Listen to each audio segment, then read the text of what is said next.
Welcome to the WION podcast, where we explore fascinating stories and ideas from various fields. In this episode, we uncover whether it's possible to build a rocket that can shrug off bad weather and still fly safely, and what science and engineering say about weatherproofing spaceflight.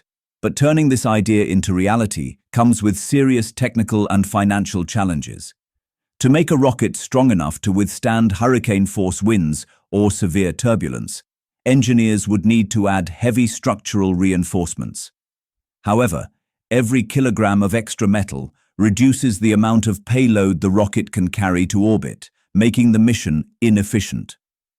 Intercontinental ballistic missiles, ICBMs, like the Minuteman III, are essentially weatherproof rockets designed to launch during a war regardless of storms. Because they don't need to reach a stable orbit or ensure human safety, they can be built with rugged, less efficient designs that space agencies generally avoid.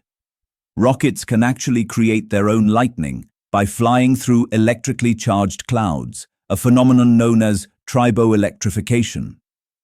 This happened to Apollo 12, which was struck twice. Since then, rules force rockets to avoid thick clouds rather than trying to engineer lightning-proof ships. Even if the ground is calm, high-altitude wind shear, sudden changes in wind speed can snap a rocket's lightweight frame like a dry twig. Space rockets are built as light as possible, often thin aluminium, to maximize efficiency, leaving them vulnerable to these aerodynamic stresses. The Russian Soyuz rocket is famous for its rugged durability, frequently launching in blizzards and temperatures as low as -5 degrees Celsius. Unlike most Western rockets, the Soyuz design prioritizes robustness over cutting-edge weight-saving, allowing it to fly when others would scrub.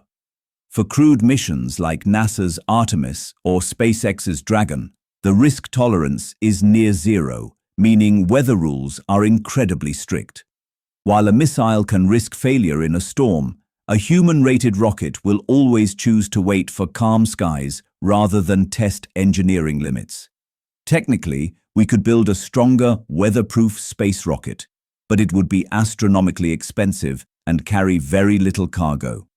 It is simply far cheaper to wait for the weather to clear than to spend billions over-engineering a vehicle to fight the elements. Thanks for tuning into this incredible story. If this episode resonated with you, don't forget to hit the like and subscribe button for more captivating stories to come. Stay tuned.